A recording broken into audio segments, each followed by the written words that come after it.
Search for the Leader Coronavirus Daily on any podcast provider to hear more from the podcast.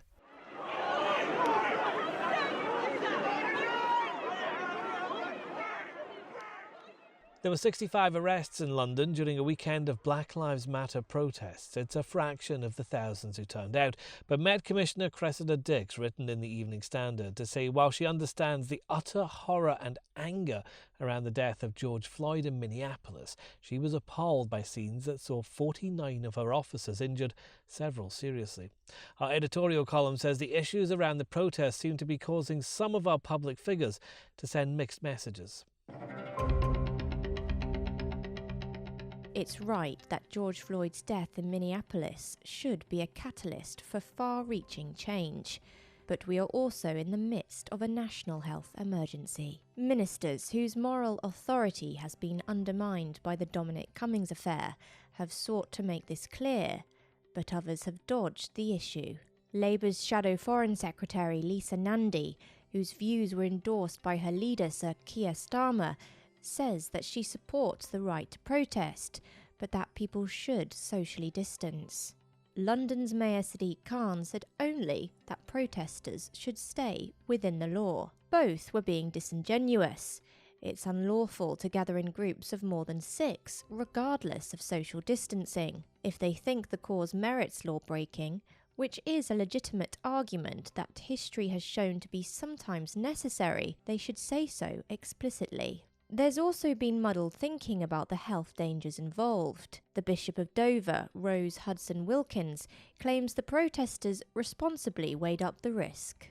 But the reality is that the protesters will, if the science is right, have cost lives which will not be their own, but people they've never met. After witnessing what happened this weekend, many might conclude that there's little point complying with the rules when mass flouting of the law is indulged.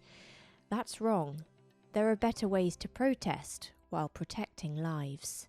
Our Home Affairs editor Martin Bentham joins me. Martin, London's not out of lockdown. Can the city and its police cope with this number of people on the streets during a pandemic? The coronavirus regulations make it unlawful to gather in groups of more than 6.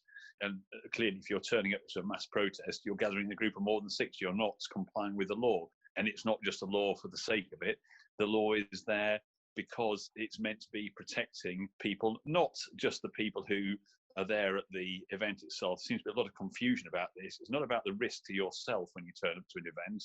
It's about the risk of spreading the virus further onto people who are potentially more vulnerable than yourself often. It's about protecting the old, the vulnerable, and so on.